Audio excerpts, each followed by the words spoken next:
ఈరోజు మనం చెప్పుకునే నీతి కథ సాధనతో సాధ్యమే. వాసు, దాసు అనే ఇద్దరు మిత్రులు 7వ తరగతి చదువుతున్నారు. వాసు చదువులో ఎప్పుడూ ముందుండేవాడు.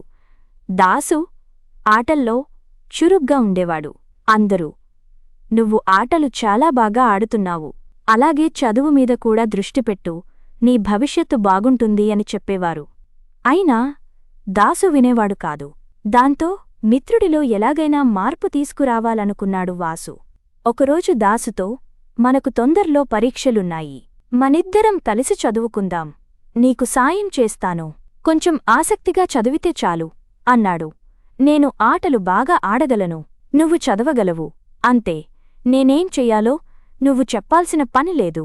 నువ్వు పదే పదే అదే మాట చెబితే నేను నీకు ఓ మాట చెబుతాను" అన్నాడు దాసు. "ఏంటో చెప్పు" అడిగాడు వాసు. "నువ్వు నన్ను పరుగు పందెంలో ఓడించు. అప్పుడు నీ మాట వింటాను" అన్నాడు. ఆ మాట విని ఏమీ అనకుండా ఉండిపోయాడు వాసు. కొన్ని రోజులకు దాసు దగ్గరకు వచ్చి, "పరుగు పందెంలో నిన్ను ఓడిస్తే చెప్పినట్లు చదువుతావు కదా?" అడిగాడు. "తప్పకుండా చదువుకుంటాను" అన్నాడు దాసు. "అయితే ఇప్పుడే పందెం పెట్టుకుందాం" అన్నాడు వాసు. చెప్పినట్లుగానే పోటీలో వాసునే గెలిచాడు.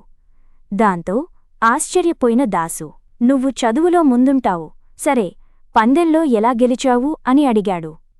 "సాధనతో ఏదైనా సాధ్యమే. నువ్వు చెప్పినప్పటినుంచి రోజూ ప్రాక్టీస్ చేశాను. గెలవాలని నిర్ణయించుకున్నాను. నువ్వు కూడా చదువు మీద శ్రద్ధ పెడితే అందులో కూడా మంచి మార్కులు తెచ్చుకోగలవు" అన్నాడు వాసు. మిత్రుడికిచ్చిన మాట ప్రకారం అప్పటినుంచి ఆటలతో పాటు చదువు మీద దృష్టి పెట్టాడు దాసు.